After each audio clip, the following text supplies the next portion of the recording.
اعوذ باللہ من الشیطان الرجیم بسم اللہ الرحمن الرحیم۔ خواتین و حضرات السلام علیکم ورحمۃ اللہ وبرکاتہ ومغفرتہ۔ پروگرام احکام شریعت اور فقہ حنفی سے متعلقہ مسائل کے ساتھ آپ کی خدمت میں حاضر ہیں۔ کچھ آفر کویسچنز ہیں۔ ایک بھائی نے کہا کہ ہمارے یہاں خاندان میں جب کسی کی وفات ہوتی ہے تو عورتیں بوتل میں پانی لیتی ہیں اور اس پر 40 یا 41 مرتبہ سورہ ملک پڑھ کر دم کرتی ہیں، پھر وہ پانی قبر پر ڈالا جاتا ہے۔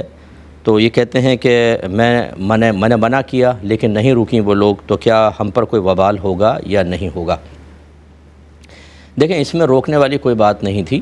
ویسے تو یہ پانی پر دم کر کے ڈالنے سے کوئی فائدہ نہیں ہے، پانی کیا کرے گا؟ ہاں یہ ہے کہ آپ سورہ ملک پڑھیں اور اس کا ثواب ان کو ایصال کریں، چاہے قبر کے پاس پڑھیں، اگر بلند آواز سے کوئی وہاں جا کے تلاوت کرے تو اس کا فائدہ یہ ہے کہ مردے کو سکون بھی ملے گا، رحمت نازل ہوں گی، اور مردہ بحکم حدیث آپ کی آواز کو سنے گا، اس سے اس کو راحت ملے گی، یہ بہت اچھی چیز ہے۔ یا گھر سے بہنیں جیسے پڑھتی ہیں، بہنیں تو نہ جائیں، یہ میں بھائیوں کے لیے کہہ رہا ہوں، بہنیں گھر سے پڑھیں اور سورہ ملک کا ثواب ایصال کر دیں، بیسٹ ہے۔ لیکن پانی پہ دم کر کے پانی ڈالنا اور یہ سمجھنا کہ شاید یہ قبر پہ پانی ڈلے گا تو ان کو زیادہ برکت حاصل ہوگی، اس کا کوئی شرعی تصور نہیں ہے۔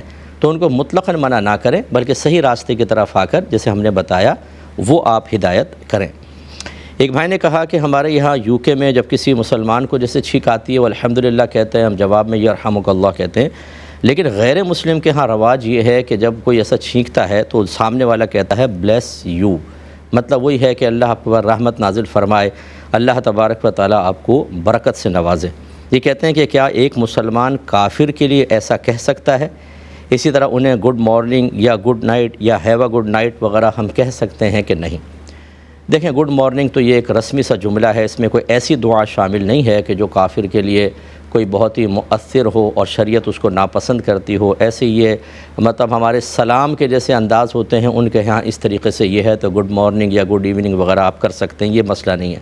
لیکن چھینک کے اوپر بلیس یو کہنا یہ تھوڑا سا قابل توجہ بات ہے، کیونکہ کسی کافر کو رحمت کی دعا کرنا یا اس کو برکت کی دعا کرنا مناسب نہیں ہوتا۔ لیکن اگر آپ یہ سمجھتے ہیں کہ وہاں کا ایسا ماحول بن چکا ہے کہ اگر ہم نہیں کرتے تو سامنے والا بیڈ فیل کرتا ہے، وہ اس کو برا سمجھتا ہے، ایٹیکیٹس کے خلاف ہے، یہ وہاں کے رسم و رواج کے خلاف ہے، اخلاقیات کے خلاف ہے، تو پھر آپ یہ کر سکتے ہیں کہ زبان سے بلیس یو کہیں، لیکن دل میں نیت کریں کہ اللہ تجھے ایمان دینے کے بعد تجھ پر رحمت نازل فرمائے، اللہ تمہیں ایمان کے ذریعے برکت عطا فرمائے، اس طرح دل میں اچھے قصد و ارادہ کر کے اور پھر آپ یہ الفاظ کہہ سکتے ہیں۔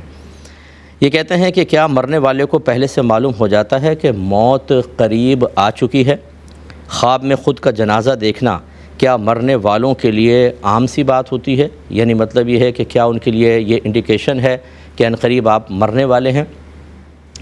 دیکھیں، جو اکابر جیسے انبیاء علیہم السلام ہیں، ان میں سے تو اکثریت ایسی رہی جن کے بارے میں منقول ہوا، اس کے حساب سے میں عرض کر رہا ہوں کہ ان کو بتا دیا گیا تھا کہ آپ کب فوت ہو رہے ہیں۔ جیسے میرے آقا صلی اللہ علیہ وسلم ارشاد فرماتے ہیں، آپ ایک خطبہ دے رہے تھے تو آپ نے فرمایا کہ اللہ تعالیٰ نے ایک بندے کو اختیار دیا، چاہے تو وہ دنیا اختیار کر لے چاہے آخرت، اور اس نے آخرت کو اختیار کیا۔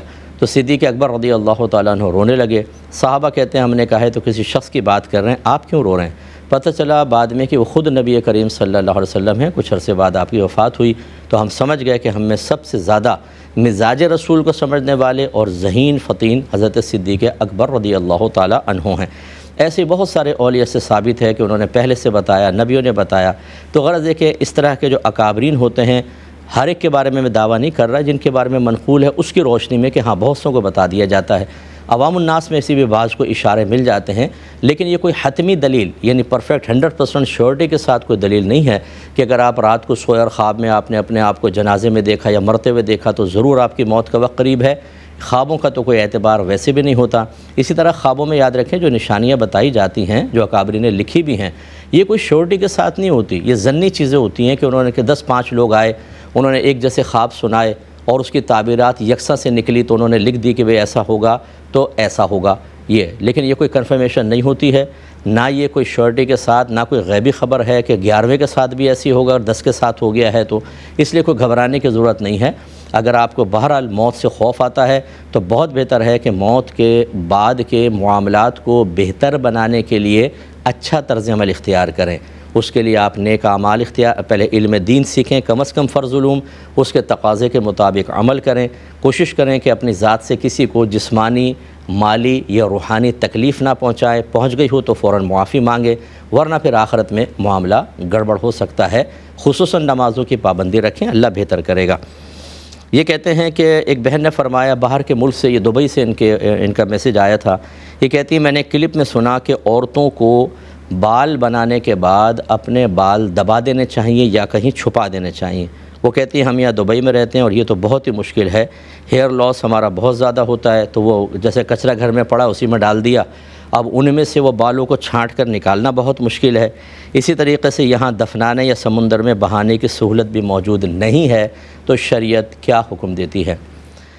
دیکھیں بہن، یہ جس نے بھی کلپ بنائی ہوگی انہوں نے یہی کہا ہوگا کہ یہ ایک امر مستحب ہے، یعنی بہت بہتر ہے کہ عورت بال بنانے کے بعد اس طرح اپنے بالوں کو رکھے کہ نامحرم کی نگاہ جسم سے بال جدا ہونے کے باوجود ان بالوں پر نہ پڑے، تو یہ ایک مستحب ہے۔ مستحب اس کام کو کہتے ہیں کریں گے تو ثواب پائیں گے، نہیں کریں گے تو کوئی گناہ نہیں ہے۔ جب تک وہ چیز آپ کے جسم پر رہتی ہے آپ کو بالکل اس کا پردہ رکھنا ہوگا، جسم سے جدا ہو جائے تو پھر اس کے پردے کے وہ احکام نہیں ہوتے، پھر ایک مستحب رہ جاتا ہے۔ اور جب کہ کسی کام کے کرنے میں شدید حرج، تکلیف، پریشانی، مشکل ہو، ہماری شریعت کے مزاج یہ ہے کہ وہ بندے کو آسانی دیتی ہے، حتیٰ کہ بعض صورتوں میں تو مردار کھانے کی اجازت ہوتی ہے، سور کو کھا سکتے ہیں، گدھے کو کھا سکتے ہیں بعض صورتوں میں، جیسے میں بتا رہا ہوں کہ کوئی مشکل میں ہو جائے، جیسے 4 دن کا فاقہ ہے اور سور مل جائے تو 1-2 بوٹیاں کھا کر کے جس سے اپنی جان بچا سکے وہ بالکل طیب اور حلال ہو جائے گا، اس کے لیے امر مستحب ہے۔ ان میں اتنی شدت سختی کی حاجت نہیں ہوتی، آپ کر سکتی ہیں بہت بہتر، نہیں کر سکتی ہیں تو آپ کچرے میں ڈال سکتی ہیں، گناہ گار نہیں ہوں گی۔ ایک کالر ہمارے ساتھ ہیں، پہلے کال لیتے ہیں۔ السلام علیکم۔ وعلیکم السلام جی، السلام علیکم۔ وعلیکم السلام۔ جی مفتی صاحب، مجھے یہ پوچھنا ہے، میرے والدین ہیں جو ان کو قربانی کرنی ہے، لیکن ان پہ نا 6.5 لاکھ کا بھی پچھلے مہینے قرضہ ہوا ہے۔ ہم نے ایک شاپ لی تھی، لیکن ہم نے قرضے کو پورا کرنے کے لیے کمیٹی وغیرہ ڈال دی ہے اور وسائل ہیں ہمارے پاس۔ اور دوسرا سوال مجھے یہ کرنا ہے کہ میری 48 عمر ہو گئی ہے، لیکن میرے پاس نہ کچھ جیسے کوئی وسائل نہیں ہے کہ نہ میری قربانی تو نہیں ہوگی نا، میرے والدین ہی میری کفالت کرتے ہیں۔ چلے میں بتاتا ہوں انشاءاللہ۔ میں عرض کرتا ہوں، پہلے یہ لے لیتے ہیں کہ دیکھیں، پہلے اس بات کو سمجھیے کہ قربانی اس پر واجب ہوتی ہے کہ جو قربانی کے 3 دنوں میں قربانی کی تمام شرائط کا جامع ہوتا ہے، یعنی اس میں تمام قربانی کی شرائط جمع ہو جاتی ہیں۔ قربانی کی شرائط کیا ہیں؟ نمبر 1 وہ مسلمان ہو، دوسرا عاقل بالغ ہو، یعنی پاگل مجنون نہ ہو اور کم از کم 15 سال اس کی عمر ہو چکی ہو، تیسرا یہ کہ وہ مسافر نہ ہو، مقیم ہو، چوتھا مالک نصاب ہو۔ قربانی کے نصاب کے اندر یہ ہوتا ہے کہ 7.5 تولہ سونا یا 52.5 تولہ چاندی، یا آپ کے پاس اتنا کیش جس سے آپ 52.5 تولہ چاندی خرید سکتے ہوں، اور کیش کے اندر روپیہ بھی آئے گا، پرائز بونڈز بھی آئیں گے، شیئرز بھی آئیں گے، سیونگ سرٹیفکیٹس وغیرہ بھی، یعنی کسی بھی شکل میں اگر آپ کی منی ہے، اس طرح ڈیجیٹل جیسے یہ ہے کرپٹو کرنسی وغیرہ ہے، یہ کسی بھی شکل کے اندر ہو، وہ آپ اماؤنٹ دیکھیں۔ اور اس کے بعد چوتھی چیز ہوتی ہے مال تجارت، جس کو آپ نے بیچنے کی نیت سے لیا ہے۔ ان میں سے کسی، یعنی وہ بھی اتنا ہو کہ 52.5 تولہ چاندی خرید سکتے ہو، کسی ایک سے نصاب پورا ہو رہا ہو، آپ پہ قربانی واجب ہوگی۔ اگر کسی اس کے ساتھ 5ویں چیز کیا ہوتی ہے کہ گھر میں آپ کی ملکیت میں ضروریات زندگی سے زیادہ اتنا سامان ہو کہ جو مل کر 52.5 تولہ چاندی کے برابر اس کی مالیت پہنچ سکتی ہو، جیسے آپ کے پرانے کپڑے، پرانے جوتے، آپ کے ڈیکوریشن پیسز وغیرہ پڑے ہوئے ہیں جو آپ کی ملکیت کے ہیں، ان سب کی قیمت کا بھی لحاظ کیا جاتا ہے۔ اور اگر کسی ایک سے پورا نہیں ہو رہا ہوتا تو جیسے تھوڑا سا سونا ہے، تھوڑی سی چاندی، تو دونوں کی قیمت معلوم کر کے پھر دیکھا جاتا ہے کہ ان سے 52.5 تولہ چاندی کے برابر رقم بنتی ہے کہ یا مالیت بنتی ہے کہ نہیں، ہوگی تب بھی قربانی واجب۔ تو خلاصہ کلام یہ ہے کہ آج جو بھی سن رہا ہے میرا بھائی بہن جو بالغ ہے، عاقل ہے، مقیم ہے، وہ ایسا کریں کہ جتنا آپ کے پاس سونا ہے وہ لکھ لیں، پھر چاندی، روپیہ، مال تجارت، جو آپ نے قرضہ دیا ہوا ہے کسی کو وہ لکھیں۔ آپ نے اگر BC دی ہے ابھی نکلی نہیں ہے، وہ BCیاں آپ نے بھری ہوئی ہیں، وہ سامنے والے پہ قرضہ ہوتا ہے ایک طرح سے جو BC ڈال رہا ہے، وہ سب لکھیں۔ اس کے علاوہ آپ نے بازار کے اندر پروڈکٹ وغیرہ دی ہوئی ہے، اس کی پیمنٹ آپ کو لینی ہے، وہ سب یہاں لکھیں، اس کا ٹوٹل نکال لیں، ٹوٹل کو یہاں رکھیں۔ پھر اس کے بعد اگر آپ نے فوری طور پہ کسی کا قرضہ دینا ہے، فوری طور پر اس قرضے کو اس ٹوٹل میں سے مائنس کر دیں۔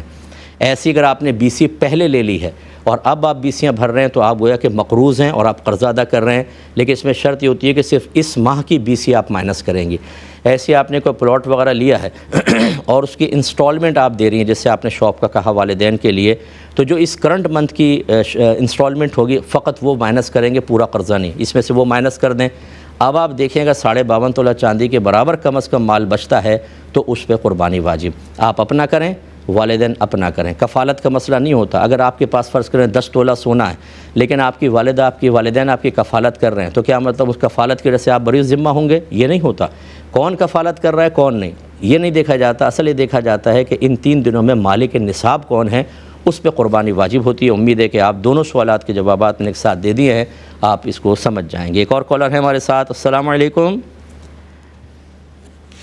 السلام علیکم۔ جی بہن فرمائیے۔ جی مفتی صاحب، میرا یہ سوال ہے کہ اگر ہم شکرانہ کی نفل ادا کرنا چاہیں تو وہ ہم کس نماز کے ساتھ ادا کر سکتے ہیں؟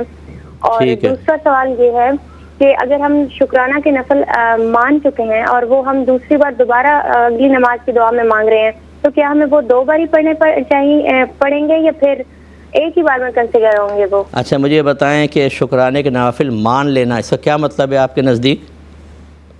جی اٹس مین کہ اگر ہم نے کوئی اللہ تعالیٰ سے دعا مانگی یعنی نیت کی ہے آپ نے یا زبان سے کہا ہے کہ اللہ تعالیٰ میں تیرے لیے 2 رکعت نفل شکرانے کی پڑھوں گی؟ ہاں جی یہ کہا ہے؟ جی پڑھوں گی زبان سے؟ ٹھیک ہے میں بتاتا ہوں۔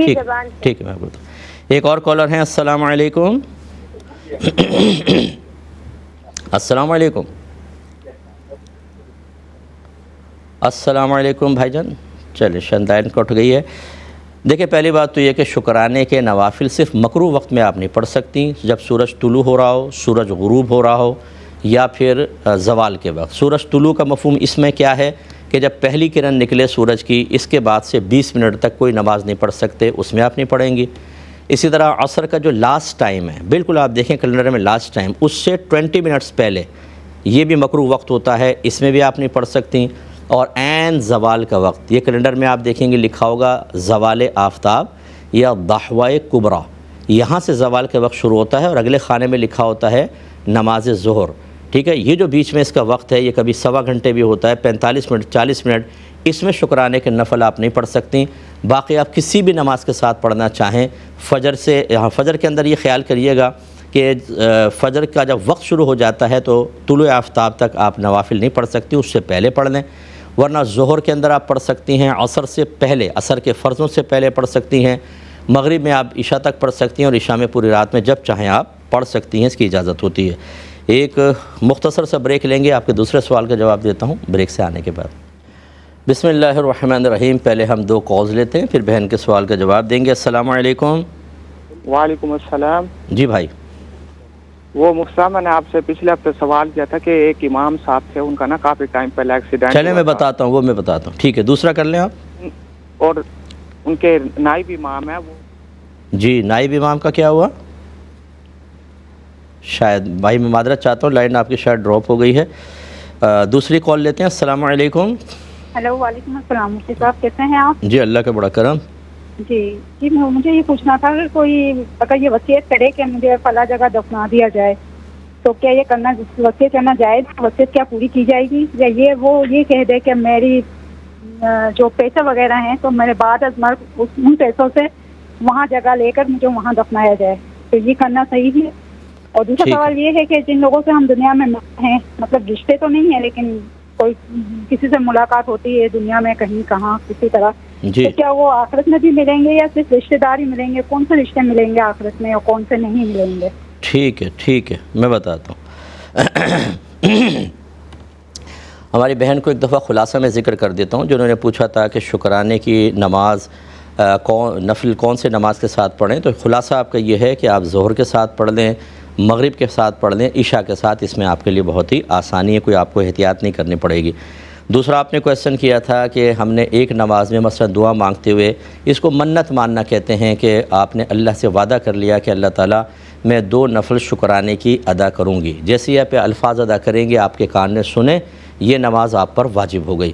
پھر اگر اگلی نماز میں دوبارہ آپ ان الفاظ کو دہراتی ہیں تو مزید 2 رکعت آپ پر واجب ہوں گی، لہذا 4 رکعتیں ہوں گی۔ جتنی مرتبہ الفاظ کو آپ دہرائیں گی اتنی مرتبہ آپ پر وہ عبادت لازم ہوتی جائے گی، تو 4 کم از کم نفل آپ کو پڑھنے ہوں گے۔ بہن نے فرمایا کہ بعض اوقات کوئی مرنے والا وصیت کرتا ہے کہ مجھے فلاں جگہ دفنایا جائے، تو کیا اسے پورا کرنا واجب ہے؟ دیکھیں، واجب نہیں ہوتا، اگر آپ نہیں کریں گے تو کوئی گناہ گار نہیں ہوں گے، لیکن بہت بہتر ہے اگر اس کی قلبی خواہش تھی کسی صحیح مصلحت کی بنا پر، ہاں یہ ضرور دیکھ لیں کہ اگر اس نے جہاں پر کہا ہے کوئی شرعی قباحت ہو تو پھر نہ کریں۔ مثال کے طور پہ فرض کر رہا ہوں میں کہ کسی نے کہا مجھے غیر مسلمین کے درمیان دفن کر دیا جائے، تو ہرگز یہ وصیت قبول نہیں کی جائے گی، کیونکہ یہاں جو ایسے قبرستان ہوتے ہیں ان پہ مسلسل اللہ تبارک و تعالیٰ کی طرف سے عذابات نازل ہوتے ہیں، لعنتیں نازل ہوتی ہیں، تو یہ کیسی وصیت کی؟ اسے پورا نہیں کریں گے۔ ہاں کہیں خاص مخصوص جگہ مسلمان کے ساتھ فلاں مزار کے ساتھ ہو، اگر وہاں کیپیسٹی ہے، جگہ ہے، کوئی تنازع نہیں ہوگا، فتنہ نہیں ہوگا، تو خواہش پوری کرنے میں حرج بھی نہیں ہے، لیکن اگر آپ نہیں کریں گے تو واجب بھی نہیں ہے۔ دوسرا انہوں نے کہا کہ اگر وہ پیسے دے کر کہیں کہ وہاں پر جگہ لینا اور مجھے دفنا دینا، تو کیا حکم شرع ہوگا؟ تو بالکل یہ مالی وصیت جاری ہو سکتی ہے، لیکن 1/3 کے اندر جاری ہوگی، یعنی جب وہ فوت ہو جائیں گے جتنا ترکہ ہے اس کو 3 حصوں میں تقسیم کریں۔ پہلے تو یہ ہوتا ہے کہ آپ تجہیز و تکفین کر لیں، کفن دفن کا انتظام اس سے کریں۔ پھر دوسرا یہ ہے کہ اگر ان پہ قرضہ ہے تو وہ قرضہ ادا کریں، اس کے بعد بھی اگر بچ جاتا ہے تو وصیت کی باری آتی ہے، پھر 3 حصے کر لیں مال کے اور تیسرے حصے سے وصیت پوری کریں، یہ کریں گے، ٹھیک ہے نا؟ اس سے زیادہ پہ کرنا کہ وارث مکلف نہیں ہے، تو تیسرے حصے میں اگر فرض کر لیں کہ وہاں جگہ پرچیز ہو سکتی ہے اور کسی صحیح مصلحت اچھی نیت کے ساتھ انہوں نے کہا اور اس میں کوئی شرعی قباحت نہیں ہے، تو پھر آپ کو وہ جگہ خرید کر وہاں ان کو دفنانا چاہیے۔ اس صورت میں بھی واجب تو نہیں ہوگا کہ وہیں دفنائیں، کہ انہوں نے وصیت تو کر دی لیکن بعض اوقات ایسی صورتحال نہیں بن پاتی، تو واجب نہیں ہے، لیکن دفنائیں گے تو بہت ہی بہتر ہے، اور پیسہ ان کا 1/3 وہاں لگائیں گے۔ فرض کر لیں اس سے زیادہ پیسہ بن رہا ہو تو وارث چاہے نہ دیں، اور اس سے بہت کم بن کر وہ قبر ہو گئی تو بقیہ پھر جو مال بچ جائے گا وہ ورثاء کے ترکے میں آئے گا۔ ایک یہ بہن نے فرمایا کہ بعض اوقات دنیا میں ہماری کسی کے ساتھ ملاقات ہوتی ہے تو کیا آخرت میں بھی ان سے ملیں گے یا بس ویسے ہی جو رشتہ دار وغیرہ ہوتے ہیں وہ ملتے ہیں؟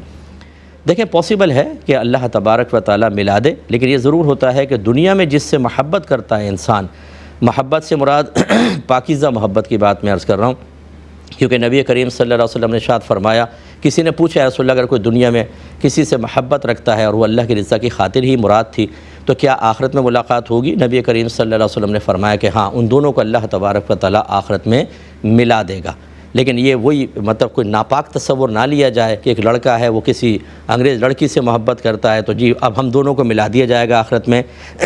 نہ اسے کویسچن کیے گئے، نہ اس کے پیش نظر جواب دیا گیا، مراد یہ تھا کہ جو اللہ تعالیٰ کی رضا کی خاطر محبت رکھتے ہیں، جیسے فرض کر لیں ہماری بہنیں کسی عالم سے واقعی عقیدت رکھتی ہیں، کوئی برا خیال ذہن میں نہیں ہے، پیر صاحب بھی مردی ہوتے ہیں ان سے عقیدت محبت ہے، اسی طریقے سے کوئی اور ہیں جو قومی لیڈر وغیرہ ہوتے ہیں اور پاکیزہ لوگ ہوتے ہیں، تو اللہ تعالیٰ میدان محشر میں ان کو ملوا دے گا، تو یہ پاسبل ہے، اس کا کوئی اس میں قابل تعجب بات نہیں ہے، ملاقات ہو سکتی ہے۔ ایک یہ بھائی نے فرمایا کہ کیا میں کیمرہ فروخت کر سکتا ہوں؟ میرا آن لائن کا بزنس ہے تو لوگ آرڈر دیتے ہیں، میں کیمرہ فروخت کرتا ہوں۔ دیکھیں، اگر تو وہ ڈیجیٹل کیمرہ ہے، وہی جیسے آج کل آ رہے ہیں، ان میں پکسلز وغیرہ ہوتے ہیں، حقیقتاً پکچر بنتی ہی نہیں ہے۔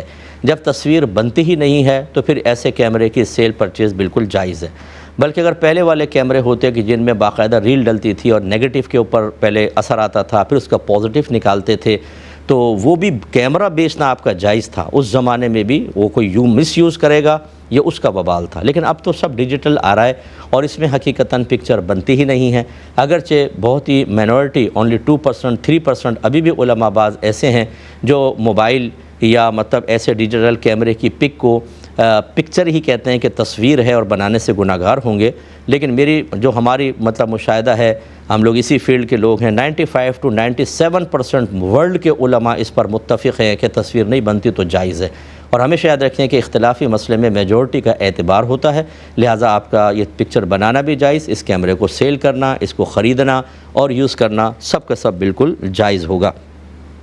ایک بھائی نے کہا کہ بہت سے لوگ علماء کی کلپس سوشل میڈیا پر ڈالتے ہیں لیکن کمنٹس کا آپشن بند نہیں کرتے ہیں، تو جس کی وجہ سے جاہل لوگ علماء کی بعض اوقات جب ان کے موقف کے مطابق نہیں ہوتی، ان کے مسلک اور مذہب کے مطابق نہیں ہوتی، تو ایسے علماء کی سخت تذلیل کرتے ہیں، یہ کہتے ہیں ہم سے برداشت نہیں ہوتا تو پھر ہم جواب دینا پڑتا ہے، اور بعض اوقات تو گالم گلوچ تک ہم پہنچ جاتے ہیں۔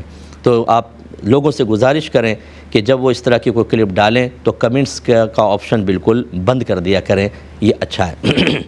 دیکھیں میں تو اپنی مرضی مسلط نہیں کر سکتا، وہ کیوں کمنٹس کا آپشن آن رکھتے ہیں، اور جب علماء کی اگر کوئی صحیح العقیدہ، صاحب تقوی، متقی، پرہیزگار، واقعی دین کی خدمت کرنے والا ایسے شخص پر بھی بیڈ کمنٹس دے رہے ہوں تو وہ کیوں کمنٹس کو باقی رکھتے ہیں، یہ تو وبال انہی کے اوپر ہوگا۔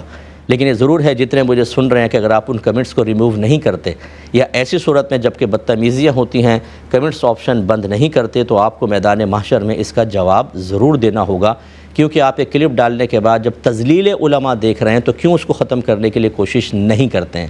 اگر کوئی آپ کے فادر کو گالیاں دے، آپ کی مدر کو گالیاں دے، آپ کی بہن کو گندی گندی گالیاں دے کمنٹس کے اندر، تو آپ اس کو ریموو کریں گے کہ نہیں کریں گے، یہ بتائیں۔ اور وہاں پر کمنٹس آپشن بند کریں گے کہ نہیں کریں گے؟ آپ ضرور کریں گے۔ تو جب ایک خونی رشتے کے اعتبار سے آپ کا خون جوش مارتا ہے اور آپ ایسے بیڈ کمنٹس کو باقی نہیں رہنے دیتے کہ دوسرے بھی پڑھیں گے تو خواہ میرے باپ میری ماں کی گالیاں پڑھیں گے، تو پھر علماء کا مقام تو اگر دیکھا جائے حق کے اعتبار سے آپ کے والدین سے بھی زیادہ ہوتا ہے، تو پھر کیوں آپ ایسا کرتے ہیں؟ اس لیے کمنٹس واقعی بند کر دینے چاہیے۔ الٹے سیدھے لوگ ہوتے ہیں، انہیں پتہ ہی نہیں ہوتا کمنٹس کیوں ضروری ہوتے ہیں۔ بس آپ ایسا ہوتا ہے کمنٹس دیکھتے ہیں، کوئی آپ کی تعریفیں کرتا ہے، بھائی جان بہت اچھا کام کر رہے ہو، زندہ باد، ماشاءاللہ، اللہ عمر دراز کرے، آپ خوش ہو جاتے ہیں۔ باقی جو بیڈ کمنٹس ہیں اس میں پھر نگاہ ایسی کر لیتے ہیں، گالیاں علماء کو پڑھ رہی ہیں، ہمیں تو نہیں پڑھ رہی، غلط طریقہ کار ہے۔ چلے جو ڈالنے والا اسی کو 2 گالیاں کوئی دے دے تو پھر دیکھیں وہ اس کو ریموو کرتا ہے کہ نہیں کرتا۔ سجیشن اچھی ہے، مان لے تو بہت بہتر ہے، کلپس اچھی ضرور ڈالیں، لیکن اس طرح کی جو بری چیزیں ہیں ان کو ختم کرنا آپ کی ذمہ داری ہوگی۔ ایک بھائی منتظر ہیں، کال لیتے ہیں۔ السلام علیکم۔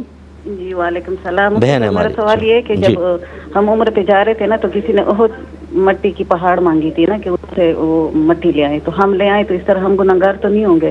انہوں نے نا گھر میں برکت کے لیے مانگی تھی۔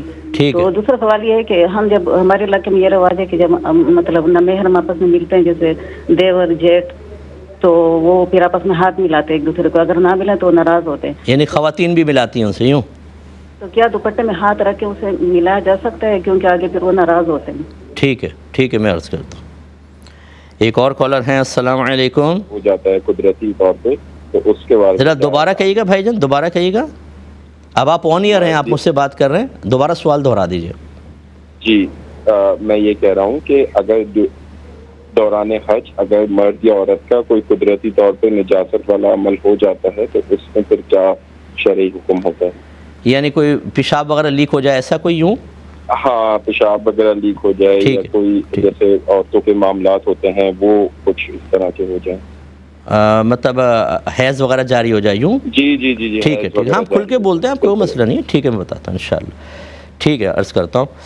یہ بہن نے فرمایا کہ عمرے پہ جا رہے تھے، کسی نے کہا کہ احد پہاڑ کے قریب کی مٹی لے آنا، نیت تھی کہ برکت پیدا ہوگی تو ہم لا سکتے ہیں، لے آئے، ہم گناہگار تو نہیں ہوئے؟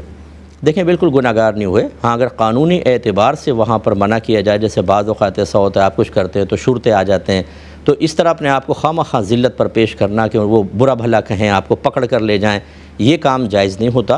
لیکن ویسے اگر آپ لانا چاہیں تو کوئی مسئلہ نہیں ہے، ہمارے اکابرین نے تبرکات لانے کی بالکل اجازت دی ہے۔ اور یہ مطلب بہرحال یہ ایک الگ چیز ہوتی ہے کہ آپ احد پہاڑ کے قریب کی مٹی لے آئیں تو آپ نے تصور کیا کہ اس میں ضرور برکت ہوگی، ٹھیک ہے نا، جب تک کہ حدیثوں کے اندر نہ آئے، کیونکہ مدینے کی مٹی کی برکات تو حدیثوں کے اندر بیان کی گئی ہے۔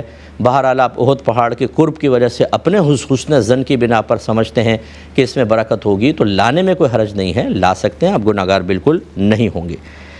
کوشش یہ کرنی چاہیے کہ جن کے بارے میں قرآن و حدیث میں واضح طور پہ کوئی کلام نہیں ہے ان کو اتنا اہم کر کے پیش کرنا کہ لوگ قرآن و حدیث کو بھول جائیں اور آپ کی تقلید میں اپنے اجتہاد اور حسن ظن سے قائم کردہ چیزوں کی طرف متوجہ ہو جائیں، بہتر نہیں۔ اس سے بہتر یہ ہے کہ قرآن میں یا حدیث میں کسی صحابی نے کوئی قول فرمایا ہو، ان چیزوں کو لے کر آئیں، ان چیزوں کو اختیار کریں، اس میں بہت ہی برکت بھی ہوگی اور لوگ سنت کے قریب بھی رہیں گے۔ یہ کہتی ہیں بہن کہ ہمارے ہاں نامحرم جو دیور جیٹھ ہیں، عورتیں ان سے مصافحہ کرتی ہیں، تو کیا یہ پہلی بات تو یہ کہ جائز نہیں ہے، تو کہتی ہیں کیا دوپٹہ رکھ کر سکتے ہیں کہ نہیں؟ اگر نہ کریں تو وہ ناراض ہوتے ہیں۔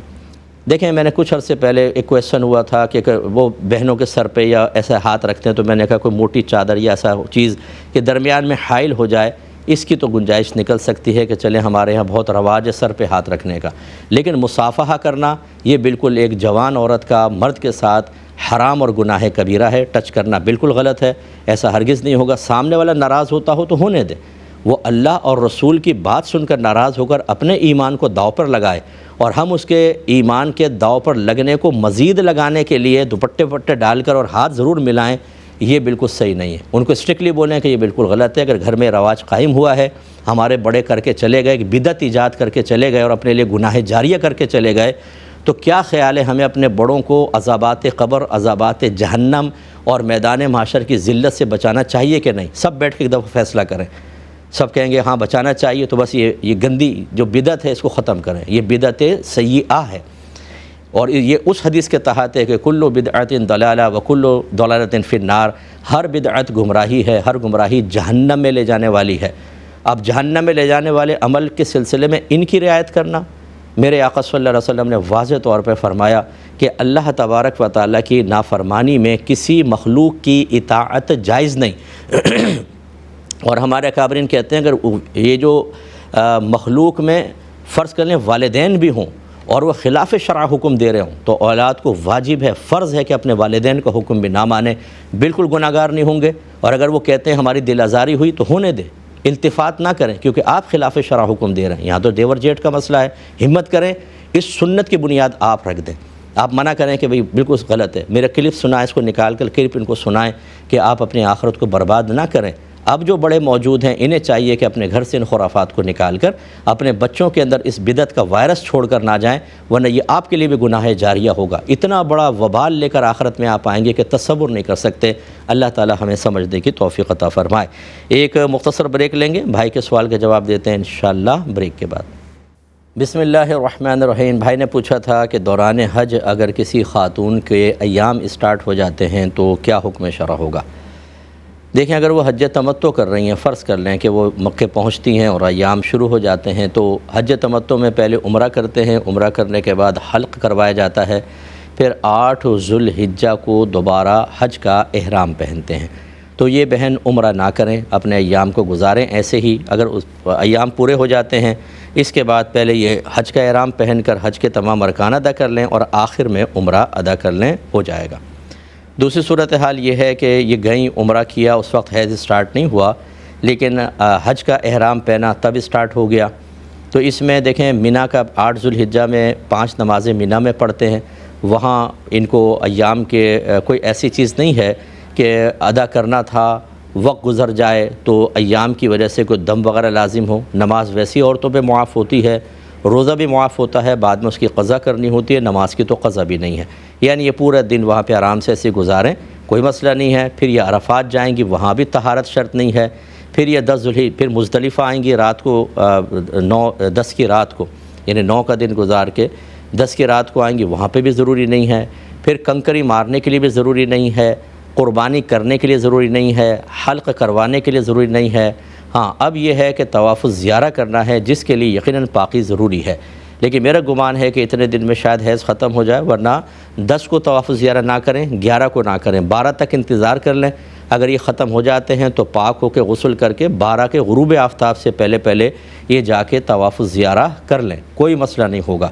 لیکن فرض کر لیجئے کہ 12 کا دن بھی گزر گیا اسی حالت میں، اور یعنی 12 تک رہا، اور اب سیٹ بھی ایسی ہے کہ اس کو آگے نہیں بڑھایا جا سکتا، ایسی صورت کے اندر وہ بہن اسی حالت میں طواف الزیارہ کریں گی، لیکن جرمانے کے طور پہ بدنہ لازم ہوگا، یعنی ایک اونٹ حدود حرم میں ذبح کرنا ہوگا، یہ ضروری ہے۔ لیکن اگر یہ 12 کے بعد فرض کر لیں ایام ختم ہو گئے، 12 سے پہلے ایسی ایام حیض میں ادا کر لیا، لیکن 12 کے بعد موقع مل گیا، اگر اس کا اعادہ کر لیتی ہیں تو پھر یہ بدنہ اس پہ لازم نہیں ہوتا، بلکہ پھر دم لازم ہوتا ہے۔ جیسے کر لیا لیکن فوری طور پہ بدنہ نہیں دیا، 12 کے بعد موقع مل گیا اور جا کے کر لیا طواف زیارہ، تو اب دم لازم ہو جائے گا، یعنی بکرا یا دمبا ذبح کرنا ہوگا۔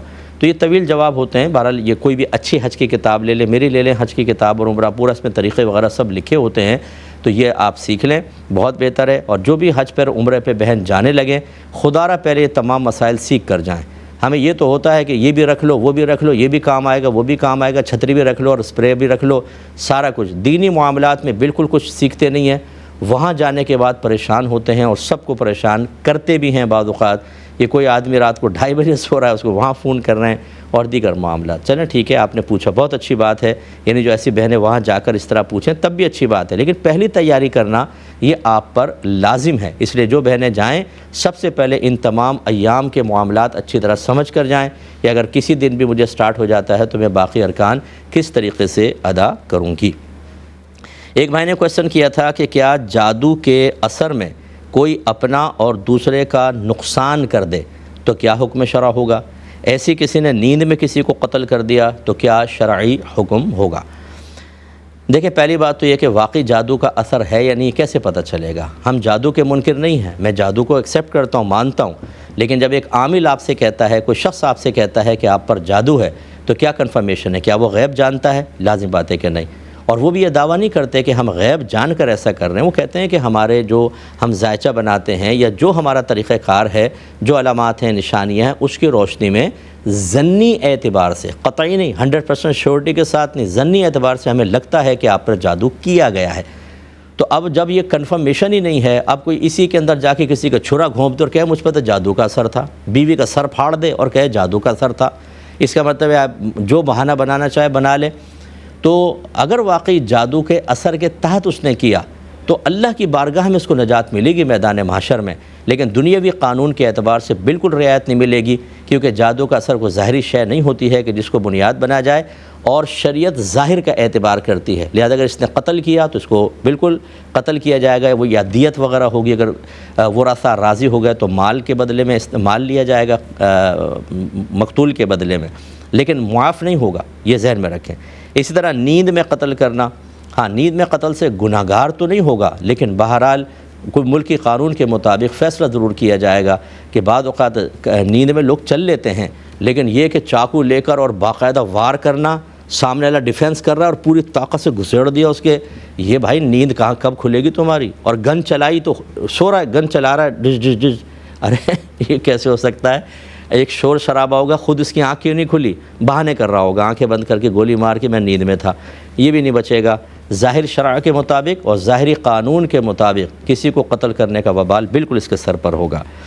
ایک بہن نے پوچھا کہ ہم ہر سال، یہ یو کے سے کہہ رہی ہیں، ہر سال تقریباً 2500 پاؤنڈ لگا کر پاکستان جاتے ہیں، جو تقریباً پاکستانی 10 لاکھ روپے بنتے ہیں، کیا یہ اسراف میں داخل ہے یا نہیں ہے؟ اگر یہی پیسہ ہم کسی غریب کو کاروبار کرا دیں تو وہ سیٹ ہو جاتا، کیا حکم شرع ہے؟ دیکھیں، رشتہ داروں سے ملنے کے لیے آنا، خاص طور پر ذی رحم محرم، یہ کوئی بیکار چیز نہیں ہے۔ اسراف کا تصور یہ ہے کہ اللہ تبارک و تعالیٰ کی نعمت کو اس طرح خرچ کرنا کہ نہ اس میں دنیا کا کوئی فائدہ ہو نہ دین کا کوئی فائدہ ہو۔ جب کہ آپ اتنا پیسہ خرچ کر کے آتے ہیں پاکستان جیسے آ رہے ہیں تو رشتہ داروں سے ملتے ہیں، پرانے بچوں کا انٹروڈکشن ہوتا ہے، بعض وقت پہچانتے بھی نہیں بچے کہ کون کیا ہے، پھپھی کون ہے، خالہ کون ہے، ان کے بچے کون ہیں، کزنس وغیرہ سے اس طرح صلہ رحمی کے معاملات بڑھتے ہیں، تو یہ پیسہ اسراف میں کیسے شامل ہوگا؟ یہ تو اللہ تعالیٰ کی رضا کی خاطر خرچ کرنے کی نیت کریں آپ، کہ رشتہ داروں سے ملنے کے لیے جانا، ان کے لیے تحائف لے کے جانا، دل میں خوشیاں پیدا کرنا، ان سے ملاقات کرنا، یہ مطلوب شرع ہے، صلہ رحمی مطلوب شرع ہے، تو لہٰذا یہ کوئی اسراف میں نہیں آتا۔ ہاں اگر آپ یہ سمجھتے ہیں کہ پرانے سارے رشتہ دار فوت ہو گئے ہیں، ہم جاتے بھی ہیں تو کوئی پروٹوکول نہیں ہے، وہ کہ آنا نہ آنا برابر، جیسے بعض لوگ بیزاری ہوتے ہیں، یار کہاں سے آ گئے باہر، ہمارا خامخواہ روٹین ڈسٹرب ہو گیا، اس طرح کے اگر معاملات ہو جائیں کہ پرانے سارے فوت ہو گئے ہیں، نئے رشتہ دار ہیں جو پہچاننے کے لیے تیار نہیں، اپنے ڈیلی روٹین کو ڈسٹرب کرنے کے لیے تیار نہیں، پھر کیا فائدہ آپ کا وہاں جانے کا؟ پھر ضرور آپ ایسا کریں کہ وہ پیسہ اللہ تبارک و تعالیٰ کی رضا کی خاطر خرچ کریں، لیکن کہاں خرچ کریں یہ پہلے کسی اچھے شخص سے مشورہ کر لیں۔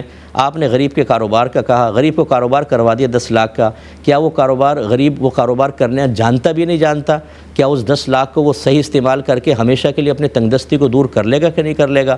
میں نے تو ہزاروں لوگوں کو دیکھا ہے کہ کاروبار کروایا، سارا ٹھپ کر کے پھر وہیں واپس آ کے انہی زکوٰۃ کی لائنوں کے اندر لگ کر وہ پیسے لے رہے ہیں، کیونکہ آپ نے کھلوا تو دیا، ان کو کرنا ہی نہیں آیا، رکشہ لے کے دلوا دیا، اگلے دن ایکسیڈنٹ ہوا، رکشہ پڑا ہوا ہے وہاں پر، ختم ہو گیا سب۔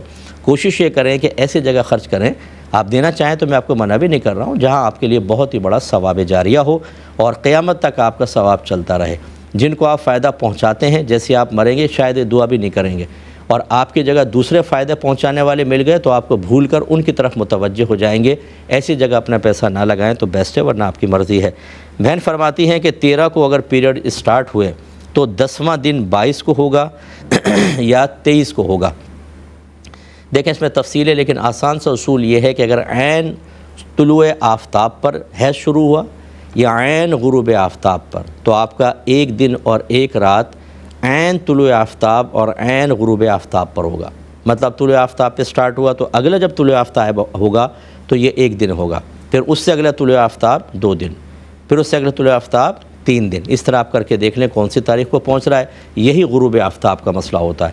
لیکن اگر درمیان میں ہو، جیسے صبح 10 بجے حیض سٹارٹ ہوا تو پھر 10 سے لے کر 10 بجے تک، پھر 24 گھنٹے کا اعتبار ہوتا ہے. 10 سے لے کر 10 بجے یہ آپ کا پہلا دن، پھر اس 10 سے اگلے دن 10 دوسرا دن. اس طرح آپ کر کے دیکھ لیں کہ آپ کا 10واں دن کون سا بنتا ہے. اور جب آپ کا حیض ختم ہوتا ہے، اگر 10 دن تک حیض چلتا ہے تو اس کے بعد آپ غسل کریں گی. پوچھا ہے کہ غسل کب کریں، تو اگر آپ کا 10 دن چلتا ہے تو 10 دن پورے ہونے کے بعد آپ غسل کریں گی.